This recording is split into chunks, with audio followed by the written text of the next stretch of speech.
안녕하세요. 반갑습니다. 한림대학교 동탄성심병원 사회사업팀의 한정민 의료사회복지사입니다.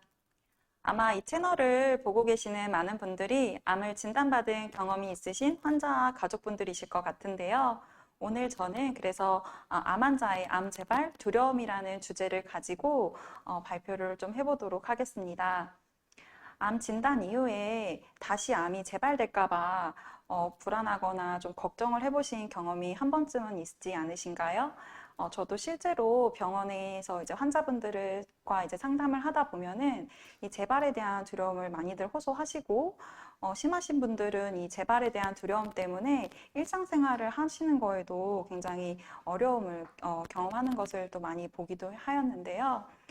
그래서 저는 이번 시간에 암 재발 두려움이란 어떤 것인지에 대해서 좀 알아보고 이 재발에 대한 두려움이 왜 생기는지, 암 재발의 두려움이 나의 삶에는 어떤 영향을 미치는지, 그리고 지금 내가 경험하고 있는 이 재발의 두려움의 정도는 어느 정도인지, 이거를 좀 잘 극복하려면 어떻게 또 관리를 해야 되는지에 대한 전반적인 이야기에 대해 나눠보도록 하겠습니다.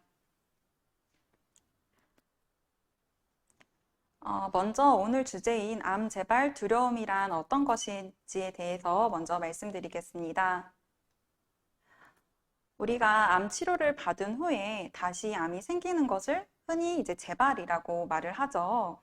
이때 암 재발이 굉장히 다양한 형태로 이제 나타날 수가 있는데요. 먼저 그 이제 기존의 암세포가 같은 장기나 다른 부위로 이렇게 생기는 것을 이제 재발이라고 하고, 또 기존의 암세포가 이런 혈관이나 림프관을 통해서 다른 이런 부위에 이제 암이 생기는 거를 이제 흔히 전이라고 말을 하고 있고요.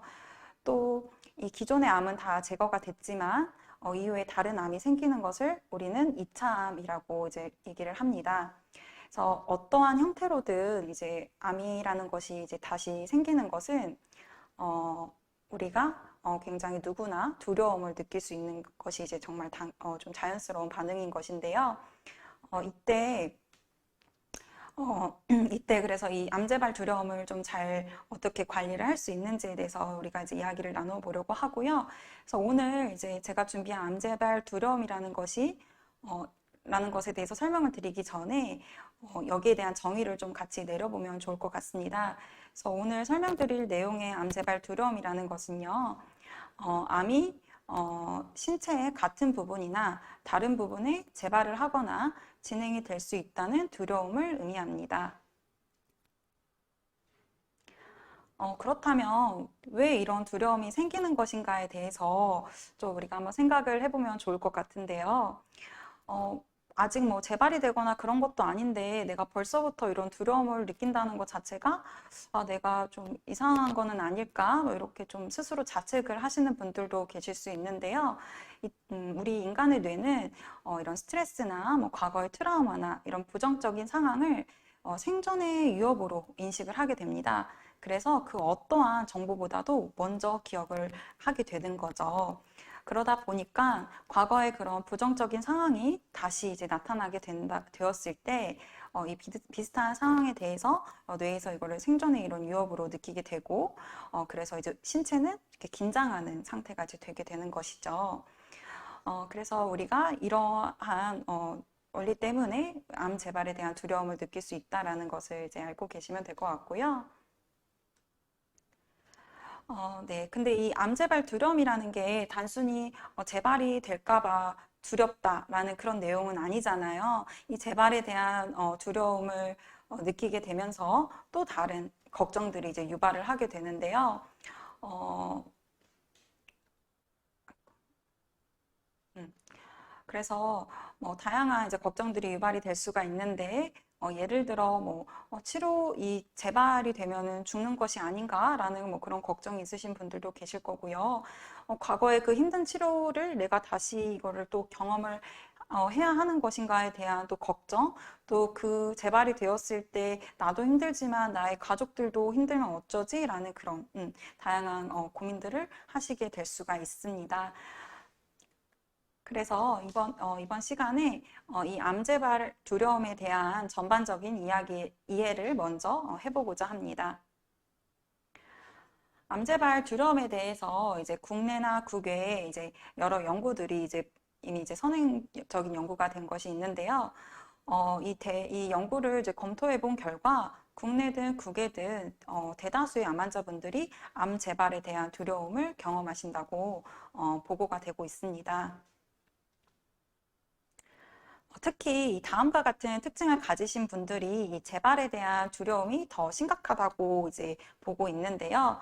먼저 첫 번째로는 인구학적 요인으로 나이가 어릴수록 또 성별이 여성일수록 더 이렇게 암 재발에 대한 두려움이 심각하게 나타날 수 있다고 하고 있고요. 또 암 관련 요인으로는 통증과 관련된 이런 새로운 증상이 있을 경우, 또 지속적인 부작용을 호소하는 경우에 이 암재발 두려움이 더욱더 촉발될 수 있다고 보고 있습니다. 그리고 심리사회적인 요인으로는요, 암에 대한 대처가 이제 어려운 경우, 또는 이제 낮은 수준의 삶의 질을 경험하는 경우나 또 우울이나 불안, 스트레스와 같은 심각한 이런 정신적인 고통을 경험하시는 경우에 이 암재발에 대한 두려움이 더욱더 좀 심각하게 나타날 수 있다고 연구에서 말하고 있습니다. 그렇다고 하면 이 암재발에 대한 두려움이 언제 또 가장 이렇게 좀 심각하게 나타나는지에 대한 연구 결과도 있는데요. 여기 이제 화면에 이제 보이시는 것처럼 정기검진 날짜가 다가올 때입니다. 실제로 제가 이제 만나뵙는 대다수의 환자분들도 정기적으로 이제 검진해야 되는 날짜가 다가올 때, 이 암 재발이 혹시라도 암이 재발되었다는 소견이 있을까봐 막 검진 막 일주일 전부터 혹은 뭐 한 달 전부터 계속해서 이렇게 불안감을 느끼시는 분들도 이제 많이 뵀었는데요. 이렇게 정기 검진 날짜가 다가올 때 우리는 암 재발에 대한 두려움을 또 좀 심각하게 좀 심하게 느끼실 수도 있고요. 혹은 암 진단일이나 이 치료가 이제 종료한 날짜가 있잖아요. 우리가 그런 날짜라던가 아니면 나에게 중요한 뭐 생일이나 이런 기념일과 같은 특정 날짜가 다가올 때 우리는 이 재발에 대한 두려움이 또 좀 평소보다 더 심하게 나타날 수 있다고 합니다. 또 두통이나 뭐 이런 복통과 같이 이런 갑작스러운 혹시라도 이런 통증이 나타났을 때 우리는 이 암재발에 대한 두려움이 또 나타날 수 있다고 보고 있고요. 그리고 이제 우리가 치료를 받고 나서도 피로감이나 이제 무력감 이런 게 좀 있을 수가 있는데 이게 좀 지속될 때 암 환자분들이 재발이 돼서 혹시 이런 증상이 나타나는 게 아닐까라고 하는 그런 두려움을 또 많이들 느끼신다고 합니다. 그리고 이제 내가 아는 지인이 혹시라도 암을 진단을 받았다고 한다던가 아니면 누군가 암으로 인해서 이렇게 사망하셨다는 그런 소식을 들었을 때도 우리는 내가 혹시 또 다시 재발이 되지 않을까 하는 그런 두려움을 느끼기도 하고요. 또 새로운 도전 같은 거를 이제 하기 전에 내가 혹시 재발이 돼서 이런 도전을 하지 못하게 되는 것은 아닐까라고 하는 그런 재발에 대한 두려움이 느껴진다고 연구에서는 말하고 있습니다. 그래서 지금까지 이 암재발의 두려움이 현황이 어떻게 되는지, 또 거기에 대한 촉발 요인이라든지, 또 언제 그런 증상들이 좀 심해지는지에 대해서 우리가 이제 알아봤는데요. 지금부터는 이 암재발 두려움이 우리의 삶의 질에 어떠한 영향을 미치는지에 대해서 알아보고자 합니다. 먼저 삶의 질의 저하입니다. 원래 불안이라는 것이 생각과 근심이 지속이 되다 보면은 현재를 즐기는데 이제 방해가 될 수 있죠. 그렇기 때문에 이 암이 재발할 것 같은 생각이 암 환자를 이제 굉장히 압도적으로 지배를 해서 굉장히 우울감이 따라올 수가 있고요. 이 우울감에 따라서 우리의 삶의 질이 저하가 될 수가 있습니다. 뿐만 아니라 좀 인간관계, 대인관계에서도 어려움을 느낄 수가 있는데요. 나의 이런 소중한 관계들이 있죠. 우리에게는 뭐 배우자라던가 가족이라던가 친구라던가 굉장히 나의 인간관계가 이제 있을 텐데 내가 재발에 대한 두려움이 이제 아무래도 좀 이렇게 느껴지다 보면은 사람이 또 예민해질 수가 있잖아요. 그러다 보니까 다른 사람들이랑 소통하는 것에서도 좀 어려움이 있을 수가 있고 또 그러다 보니까 사람들과 보내는 시간을 또 피하게 돼서 더 고립감이라던가 그런 외로움을 또 느낄 수가 있습니다. 그리고 또 이제 미래의 계획을 세우는 데에서도 어려움을 느끼실 수가 있는데요. 우리가 미래의 계획을 이제 한다는 것은 우리가 앞으로 나아갈 수 있는데 또 다른 그런 원동력이 되기도 하는데 언젠가 또 다시 내가 암이 재발할지도 이제 모른다는 생각 때문에 뭔가 이런 계획을 짜는 데 있어서도 어려움을 느낀다고 말하고 있습니다. 그리고 또 우리는 이 감정을 조절을 하는데 어려움을 느낄 수가 있는데요. 이제 재발에 대한 두려움을 조절하는 것이 어렵게 느껴지는 거에 따라서 내 스스로가 이 감정을 좀 조절을 할 수 없는 것인가? 라는 그런 생각 때문에 우리가 또 감정을 조절하는 데 있어서의 자신감도 떨어지게 되고 그러다 보니까 이제 전체적으로는 감정을 조절하는 데 어려움을 느끼실 수도 있고요. 그리고 환자뿐만 아니라 가족에게도 이제 영향을 미칠 수가 있습니다. 어떤 한 연구에서 환자와 가족의 암 재발 두려움이라는 것에 대해서 이제 연구를 한 결과 환자 못지않게 이 가족들도 굉장히 그 두려움을 느낄 수 있다라는 그런 연구 결과가 있다고 합니다. 그만큼 이 암 재발 두려움이라는 게 이 환자뿐만 아니라 환자를 둘러싼 우리 가족이나 이런 보호자분들한테도 또 그런 부담감이나 이런 걸로 영향을 미칠 수가 있고요. 또 이제 마지막으로 의료비가 이제 가소비가 될 수 있다라는 부분인데요. 우리가 이제 이런 경미한 증상에도 이제 아무래도 재발에 대한 두려움이 있기 때문에 굉장히 좀 사소한 증상에도 좀 과민하게 반응을 할 수가 있어요. 그렇게 되다 보면은 이제 우리가 검사 같은 것도 이제 계속 받게 되는 거죠. 이게 혹시 재발은 아닐까 하는 마음에 이제 검사 같은 것들을 이제 자주 받게 되는데 그러다 보면은 이제 의료비에 대한 부담감도 늘어날 수 있게 되는 부분입니다. 그래서 저희가 일단 뒤에서 현재 내가 암 재발의 두려움을 어느 정도로 느끼고 있는지에 대해서도 이제 자가 평가를 할 수 있는 시간을 가지게 될 텐데요. 이때 먼저 연구 관련해 그 이제 선행 연구 있죠. 먼저 이제 앞서서 다양한 연구들에서는 이 암재발 두려움 정도에 따라서 그 반응도 좀 다르게 나타난다고 이제 보고가 되고 있습니다. 먼저 그 낮은 수준, 암재발 두려움의 수준이 낮은 수준에서는요, 정상적이고 일시적인 그런 감정적 반응이 일어난다고 하고요. 또 재발이 이제 신체적인 그런 징후가 이제 나타나게 되는데 거기에 있어서 그냥 좀 경계를 하는 정도. 그리고 대신에 이런 재발에 대한 두려움에서 그 두려움이라는 감정에서 이렇게 빠지거나 그런 것이 아니라 내가 더 앞으로 어떻게 건강해질 수 있을지 그 건강하게 할 수 있는 그런 행동들을 선택을 하게 된다고 합니다. 그리고 그 재발에 대한 두려움이 이제 중간 수준으로 가게 되면은요, 주 1회 이상 재발에 대한 생각을 근거 없이 계속해서 재발에 대한 두려움을 이제 재발에 대한 생각을 하고 거기에 대해서 이제 두려움을 느끼게 된다고 하고요. 그 생각이 스스로 이제 통제를 하기에는 어려움이 있어요. 중간 수준으로 가면은 그러다 보니까 불안이나 스트레스와 같은 그런 심리적인 고통이 이제 또 동반이 된다고 합니다. 또 이제 마지막으로 높은 수준에서는요, 여기 이제 목록에 써 있는 것 중에서 최소 3가지에서 10가지 정도를 이제 경험을 하게 된다고 하는데요. 먼저 지속적으로 재발에 대해 이제 생각을 하고 관련 없는 가벼운 증상에도 재발이라고 이제 해석을 했고요. 또 자신은 재발이 될 것이기 때문에 미래에 대한 계획을 세울 수 없다라고 이제 대답을 하는 등 그런 불안장애 그 정신질환의 그 기준에 충족할 수 있을 정도의 그런 증상들을 나타난다고 이제 보고가 되고 있습니다. 따라서 이제 이 낮은 수준이나 이제 중간 수준의 경우에는 지속적으로 이제 본인 스스로가 관리를 하고 또 스스로 모니터링을 하면은 이제 완화가 어느 정도의 이제 개선이 된다고 이제 보고가 되고 있는데요. 하지만 그 이제 그 암재발 두려움의 정도가 좀 높은 수준에 있다라고 할 경우에는요, 적절한 치료를 위해서는 전문가의 그런 상담이 또 필요하다고 우리가 보고 있습니다. 네, 그러면 지금부터는 내가 느끼는 암 재발의 두려움이 어느 정도인지 우리가 이제 측정을 하는 시간을 가져보도록 하겠습니다. 암재발 두려움의 정도를 이제 측정하는 도구는 좀 굉장히 많이 있습니다. 하지만 아직까지 어느 것이 좀 잘 측정된다라고 판단하기에는 다소 좀 어려움이 있는데요. 그래서 오늘 제가 가지고 온 이 왼쪽에 보이는 이 척도는요, FCRISF라고 하는 척도이고요. 최근에 이제 많은 연구들에서 사용하고 있는 좀 척도를 가지고 와봤습니다.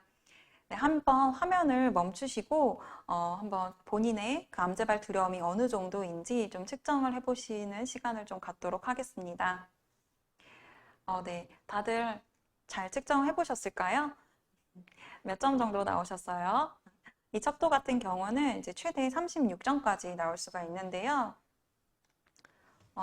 13점에서 보시면은 이제 36점까지 최대 나올 수 있지만 13점에서 21점은요, 다소 힘든 상태로 스스로 노력하면 이제 어느 정도 이 재발에 대한 두려움이 감소될 수 있다고 보고가 되고 있습니다. 하지만 이제 보이시는 것처럼 22점 이상인 경우에는요, 심리적으로 좀 어려움이 많은 상태로 의료진이나 전문가의 이런 상담을 권장하고 있습니다. 그래서 본인이 느끼고 있는 이 암재발의 두려움이 이제 어느 정도인지 한번 측정을 해보는 시간을 가져봤습니다. 지금부터는 암재발에 대한 두려움을 잘 관리할 수 있는 관리 방법에 대해서 설명을 드리겠습니다. 많은 전문가와 암 생존자들이 이제 효과적이라고 했던 방법들을 토대로 준비를 해왔기 때문에 여러분들 스스로가 맞는 방법을 찾는 데 좀 도움이 되시길 바랍니다. 네, 먼저 올바른 정보 알기입니다. 많은 암 재발 두려움은요, 이 미래에 대한 불확실성이나 막연함에서 이제 나타나는 것이기 때문에요, 이 올바른 정보를 제대로 알고 있는 것이 굉장히 중요합니다. 그래서 이제 화면에 이제 보이시는 것처럼요, 내가 진단받은 그 진단병에 맞는 그 추가 정보를 먼저 올바르게 이해를 하시는 것이 중요하고요. 그 다음에 이제 국가에서 이제 그렇게 공식적으로 지침 같은 게 나오면 그 지침을 바탕으로 좀 현실적이고 좀 실천 가능한 계획을 수립하는 것이 필요합니다. 네, 또 관련 자료를 찾아보실 때 개인의 경험이 있는 채널이나 카페 같은 것들을 좀 자주 이용해 보시지 않으셨을까요? 다른 사람의 경험을 듣는 것이 때로는 좀 도움이 될 수도 있지만 불확실하고 이제 부정확한 정보도 많기 때문에 그런 경험들을 바탕으로 본인에게 적용을 하는 데 있어서는 좀 한계가 있을 수 있고 또 이런 불안감이 더욱더 커지실 수가 있습니다. 그래서 이럴 때일수록 신뢰할 만한 그런 웹사이트를 이용을 하는 것이 필요합니다.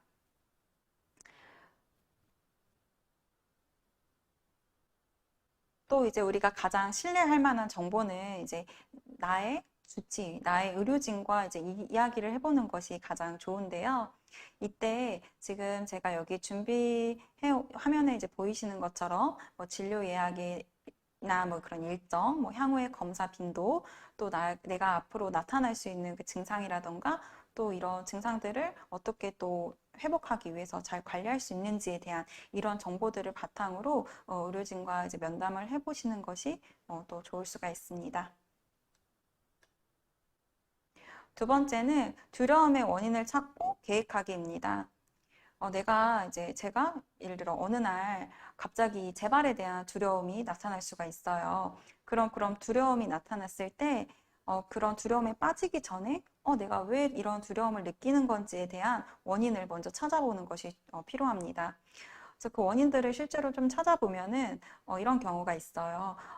내가 뭐 일주일 뒤에 정기검진이 있는데 이 정기검진 날짜가 다가오다 보니 이런 재발에 대한 두려움을 좀 느끼고 있구나. 혹은 내 지인 중에 누가 암 진단을 받았다는 이야기를 들었는데 내가 그 얘기를 들어보니까 또 이 재발에 대한 두려움이 또 느껴지는구나. 이런 원인들을 좀 찾아보실 수가 있을 거예요. 그래서 그런 원인들을 먼저 찾아보시고 그 두 번째로 이제 하셔야 될 거는 그 두려움을 이제 스스로 조절할 수 있는 이제 방법에 대한 그런 계획을 세워보는 것이 필요합니다.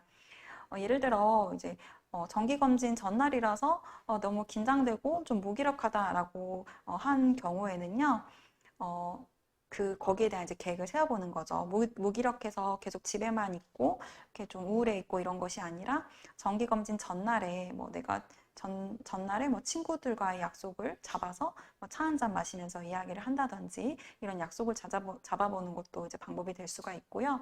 또 정기검진 날이 너무 이제 싫을 수가 있잖아요. 내가 혹여나 그때 재발이라는 거를 그런 진단을 받을까봐 그래서 괜히 정기검진 날짜를 또 피하고 싶으신 분들도 계시는데, 이럴 때는 정기검진이나 그런 진료가 끝나고 나서 내 스스로가 나에게 주는 선물을 또 준비해 보시는 것이 또 도움이 될 수 있습니다. 실제로 제가 이제 만나 뵙고 있던 환자분 중에서는 이 정기검진 날이 너무 싫은 거예요. 그래서 이 정기검진 날을 좀 여행 가는 날이라고 좀 생각을 해봤다고 해요. 그래서 실제로 검진 전날에는 병원 근처에 있는 이제 호텔을 잡아서 좀 여행 분위기도 내시고, 실제로 병원에 올 때 핸드백을 들고 오잖아요, 우리가. 근데 그 핸드백이 그냥 일반 우리가 평상시에 쓰고 다니는 핸드백이 아니라 이렇게 좀 바캉스 느낌이 나는 그런 좀 귀여운 핸드백도 좀 들고 오시고, 옷도 좀 화사하게 좀 여행 온 느낌으로 이렇게 실제로 입고 오신 분을 제가 직접 만나 뵀었어요. 그래서 이렇게 이런 방법으로 좀 이렇게 대체를 하시면은 이런 두려운 상황이나 좀 피하고 싶은 순간을 좀 즐길 수 있게 되면서 이런 재발에 대한 두려움을 좀 완화시킬 수 있게 됩니다. 그래서 여러분들도 이런 방법을 좀 참고해 보셔서 적용을 해 보시면 좋을 것 같습니다. 세 번째는 도움이 안 되는 생각의 맞서기입니다. 이제 우리가 암이 재발할 수 있다라는 그런 생각이 드는 것은 굉장히 자연스러운 거예요. 하지만 이 재발에 대한 두려움에 이제 빠지는 것이 아니라 이 두려움을 잘 관리해서 소중한 일상생활이 이제 방해받지 않도록 하는 것이 굉장히 중요한데요.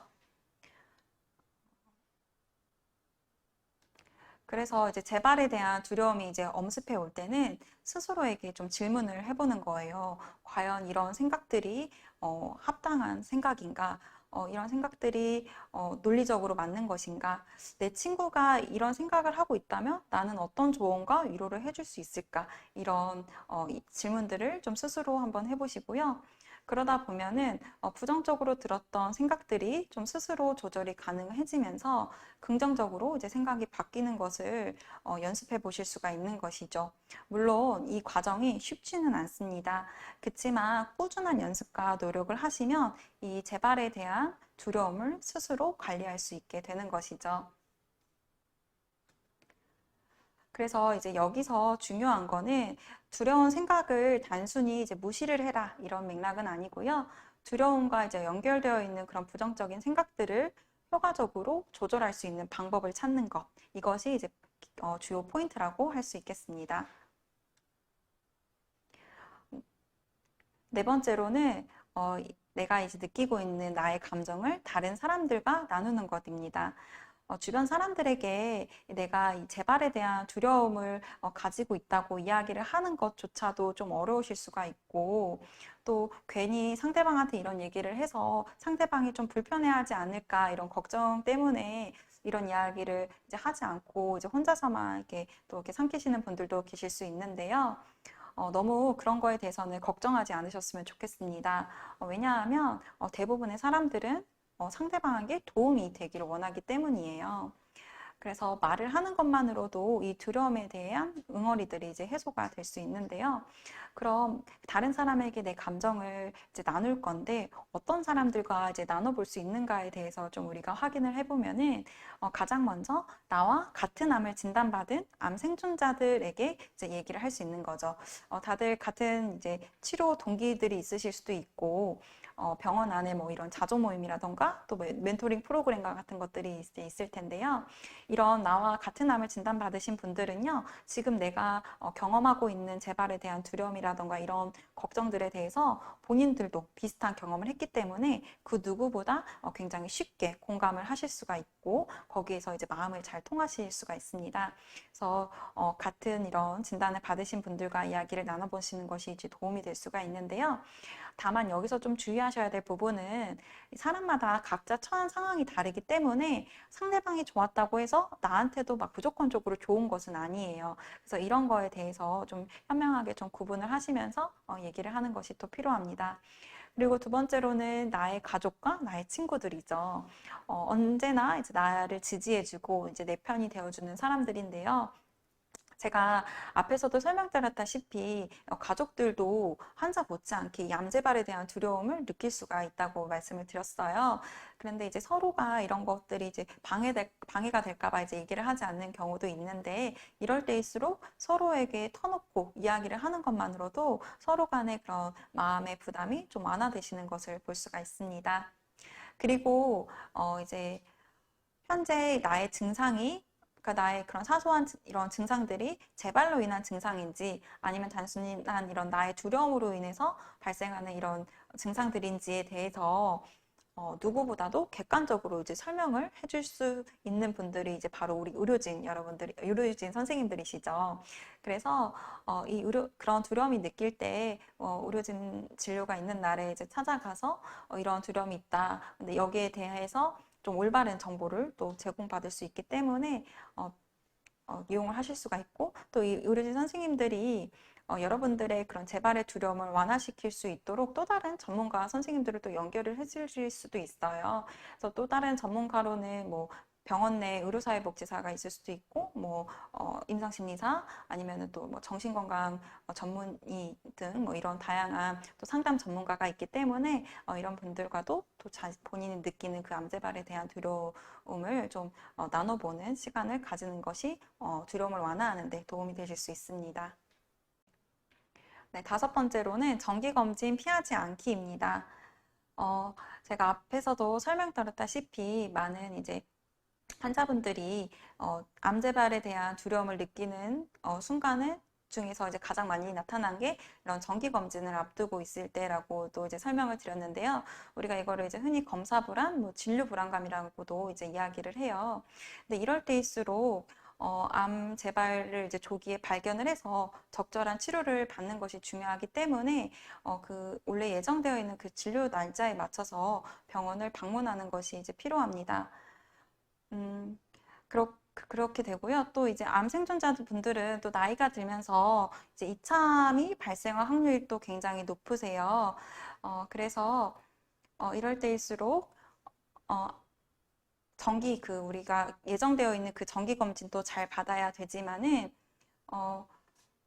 국가암 검진 같은 것도 이제 빠지지 않고 잘 받는 것이 중요합니다. 근데 여기서 제가 좀 몇 가지 좀 팁을 좀 드리면은요. 일단 기존에 내가 예정되어 있는 그 정기 검진에 대한 그 내용, 어떤 검사를 받고 있는지에 대해서 먼저 좀 파악을 좀 잘 해보시고, 또 앞으로 내가 지금 태어난 해에 해당되는 그 국가암 검진의 그 내용도 확인을 해봐서 이 내용들이 좀 중복되는 것은 없는지, 혹은 좀 뭐 누락되는 거는 없는지, 이런 거에 대해서 좀 우리가 꼼꼼하게 한번 확인을 해야 될 필요가 있고요. 또 많은 분들이 내가 다니고 있는 병원에서 그 이제 태어난 해가 돼서 받는 그 국가암 검진까지도 이제 같이 받고 싶으시잖아요. 그럴 때는요, 병원에서는 그 국가암 검진에 대한 그 예약을 보통 연초에 많이들 받아요. 그래서 여러분도 내가 다니고 있는 병원에서 그 국가암 검진까지 받고 싶을 경우에는요, 연초에 조기에 좀 예약을 하시는 것이 필요합니다. 여섯 번째로는 몸을 건강하게 만드는 데 집중하기입니다. 몸을 건강하게 만들기 위해서 가장 먼저 이제 영양소를 잘 섭취해야 한다는 거 다들 잘 알고 계시죠? 근데 이제 간혹 가다가 이 재발에 대한 걱정 때문에 이 민간요법을 사용을 하시는 경우가 있어요. 근데 이 민간요법이 재발을 막아준다라는 그런 근거는 어디에도 없습니다. 그렇기 때문에 우리가 잘 알고 있듯이 적절한 그런 영양분을 잘 섭취를 하는 것이 이제 가장 중요하고요. 또 금주도 필수인 거 다들 알고 계시죠? 그래서 금주하는 것도 이제 잊지 않으셔야 되고, 또 우리가 몸에 좋지 않은 음식을 감정적으로나 습관적으로나 또 무의식적으로 그런 먹는 습관들이 있어요. 근데 그런 습관들을 또 버리는 것이 또 굉장히 중요합니다.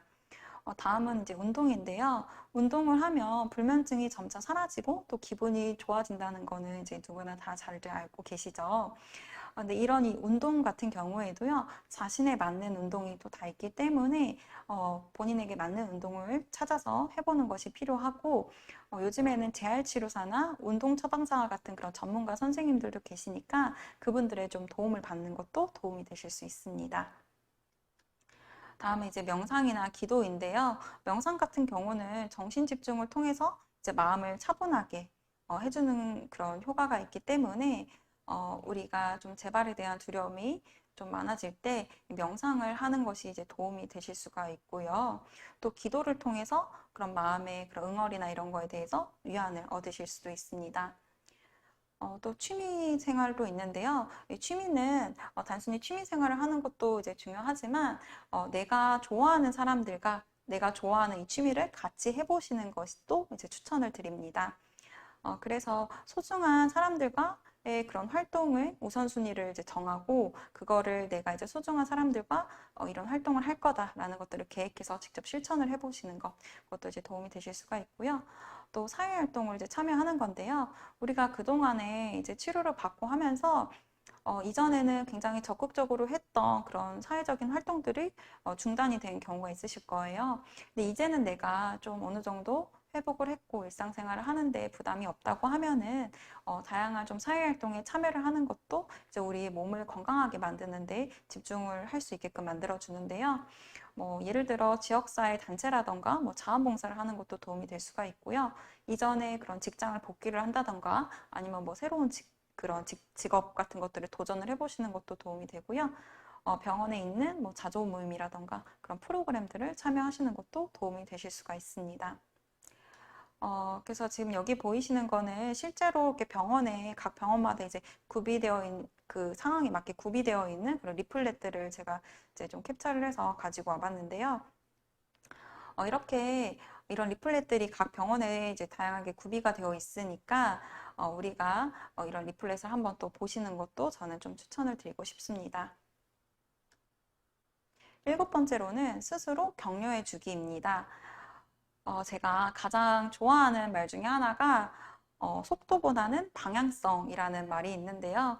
우리가 암 치료 이후에 몸이 회복될 때까지는 어느 정도의 그런 시간이 걸리고 있잖아요. 근데 이거를 우리가 좀 생활을 하다 보면 잊게 돼요. 그래서 굉장히 또 조급하고 또 그런 감정들을 느끼시는 분들이 이제 많이 있으실 텐데, 우리가 이 치료 후에 회복이 되는데 시간이 걸린다는 것을 충분히 인지를 하시고, 천천히 좀 기다려 보시는 것이 필요합니다. 그리고 내가 치료 후에 이제 그 후유증이나 이런 것들로 인해서 좀 컨디션이 다소 좋지 못하는 순간도 있는데 이럴 때 막 다른 사람들과 비교해서 자신의 그런 자신을 좀 이렇게 비하하거나 뭐 이런 자책을 하거나 이런 것보다는 스스로 좀 친절하게 좀 칭찬을 해주는 거를 저는 좀 추천을 드리고 싶습니다. 그래서 이 정도면 훌륭하지. 내가 잘하고 있다. 이렇게 스스로에게 그런 사소한 말들을 해주는 것이 필요하고 이 사소한 말 한마디가 재발에 대한 두려움을 낮추는데 도움이 되실 수 있을 것입니다. 그리고 8번째로는요, 미래에 대한 계획 세우기입니다. 암 재발에 대한 두려움을 느끼는 순간 중에 하나가 그 미래에 대한 계획을 세워야 할 때라고 제가 앞에서도 말씀을 드렸는데요. 재발에 대한 두려움을 이제 재발에 대한 그 두려움을 느끼게 될 때는요, 뭔가 그 미래에 대한 불확실성이 굉장히 커지게 되고, 결국 뭔가 이런 계획을 세우는 데 있어서도 어려움을 좀 느끼시는 경우들이 많이 있어요. 근데 이럴 때일수록 나만의 계획을 좀 구체적으로 세워보는 것이 도움이 될 수 있습니다. 그래서 예를 들어서 제가 이렇게 화면에 보이시는 것처럼 뭐 여행을 계획을 해보신다든지 아니면 뭐 일이나 이런 뭐 사업 같은 것들을 계획을 해보신다든지 아니면 또 나의 이제 소중한 사람들과 어떻게 이제 미래를 좀 보내야 될지 이런 거에 대한 계획을 세워보는 것이 앞으로 여러분들이 일상생활을 이렇게 나아가는데 도움이 되실 수도 있습니다. 마지막으로 9번째로 걱정을 미루기입니다. 걱정을 미루기 이렇게 하면은 이게 뭐지? 라고 이제 생각을 하시는 분들이 있으실 텐데요. 제가 여기에 대해서 좀 설명을 드릴 거예요. 우리가 걱정을 계속하면은 일상생활에 굉장히 지장을 줄 수밖에 없잖아요. 근데 우리가 그럴 때 이 걱정을 일상생활 할 때 내내 걱정을 하는 게 아니라 걱정하는 시간을 따로 만들어서 그 시간에만 걱정을 해보도록 우리가 트레이닝을 하는 거죠. 그래서 그게 이제 습관이 되면은 이제 이런 걱정을 좀 완화시키는 데 도움이 되는데 제가 그 방법을 좀 구체적으로 좀 설명을 한번 드릴 거예요. 그래서 먼저 첫 번째로는 걱정하는 시간을 만드는 것입니다. 이때 그 단순히 그 시간만을 만들면 되는 게 아니고요. 내가 걱정할 그 시간과 장소와 그리고 몇 분 동안 할 건지 그것들을 좀 정확하게 계획을 세우셔야 되고요. 대신에 이 걱정하는 시간은 20분을 넘기지는 않으셔야 되고요. 또 적어도 취침 2시간 전에는 그 걱정하는 시간을 잡으셔야 됩니다. 그리고 또 가장 중요한 거는요. 매일 같은 시간, 같은 장소에서 해야 되는 거예요. 그래서 예를 들어 내가 세탁방에서 걱정하는 시간을 가질 거다. 예를 들어 3시부터 3시 20분까지 세탁방에서 걱정하는 시간을 가질 거다라고 정했으면은 매일매일 걱정을 할 때 이 같은 장소, 같은 시간에 이제 걱정을 해야 하게끔 우리가 구체적으로 계획을 세워야 되는 거예요. 그래서 이렇게 계획을 세우셨으면은 세우고 나서 이제 일상생활을 지내다 보면은 걱정을 하는 이제 순간이 이제 우리가 당연히 떠오르겠죠. 그러면은 이때 우리가 스스로에게 말을 하는 거예요. 내가 걱정하는 시간을 따로 만들어 놨기 때문에 지금 이 걱정은 잠시 넣어두고 내가 따로 만들어 놓은 그 걱정하는 시간과 그 장소에서 걱정을 할 거야 라고 스스로 말하고 그 걱정을 메모지에 따로 적어두던지 이렇게 따로 메모를 남겨두시고요. 그리고 이 걱정은 걱정하는 시간에 할 거라 하고 원래 해야 되는 그 일에 집중을 하는 것이 이제 필요합니다. 그리고 나서 이제 세 번째로는 그 계획된 그 걱정하는 시간에 우리가 이제 걱정했던 그런 걱정들을 대해서 이제 다시 한번 생각을 해봐야 되는 부분이 있는데요. 걱정하는 그 시간이 돌아오면은 미리 정해둔 그 장소에 자리를 잡고 하루 동안 내가 가지고 있던 그 걱정에 대해서 생각을 하는 거예요. 제가 아까 예시로 세탁방에서 걱정할 거야 라고 생각을 했으면 그 정해진 시간이 돌아오면 세탁방에 들어가서 세탁방 문을 닫고 이제 그 내가 그동안 이제 오늘 하루 동안 준비해왔던 그 걱정을 하는 시간을 갖는 거죠. 근데 이게 걱정을 하다 보면은 우리가 최대 20분이라고 정해놨기 때문에 걱정이 그 안에 끝날 수도 있지만 걱정이 남아있을 수도 있어요. 그러면은 그 걱정은 내일의 걱정의 시간에 할 수 있도록 남은 걱정을 또 다시 메모를 해두는 거죠. 이런 식으로 우리가 걱정을 미루는 연습을 이렇게 하는 트레이닝이 필요합니다. 근데 우리가 지금까지 다양하게 이제 암재발에 대한 두려움을 관리하는 방법을 대해서도 이제 이야기를 나눠봤는데, 만약 이런 방법들을 해봤는데도 이 재발에 대한 두려움이 계속되고 좀 심하시다 하시는 분들은요, 의료진이나 병원에 있는 의료사회복지사나 임상심리사와 같은 그런 상담 전문가들을 통해서 그 원인과 그런 치료 방법에 대해서 알아보는 것이 필요하고요. 암 재발 두려움에 대한 연구는 우리나라에서 초기 단계에 있지만 다양한 방법들이 이제 개발이 되고 있습니다. 따라서 이 암 재발 두려움이 심각한 수준으로 계속해서 지속될 경우에는 이런 전문가의 상담을 받아보는 것이 중요하고 실제로 이런 다양한 암 재발 두려움을 관리하는 그런 다양한 방법들이 이제 개발이 되고 있다라는 것 또 여러분들이 알고 계시면 될 것 같습니다. 네. 이상으로 오늘 준비된 내용은 여기까지이고요. 아마 이제 강의를 들으시면서 이 암 재발에 대한 두려움이 나만의 고민은 아니었다는 것도 이제 아시게 되셨을 거고, 이 재발의 두려움이 나타나면 어떻게 관리를 해야 되는지도 알 수 있는 시간이 되셨을 것입니다. 그래서 앞으로 잘 관리를 하셔서 여러분들의 행복하게 일상생활을 보내시는 데 도움이 되셨으면 좋겠습니다. 경청해 주셔서 감사합니다.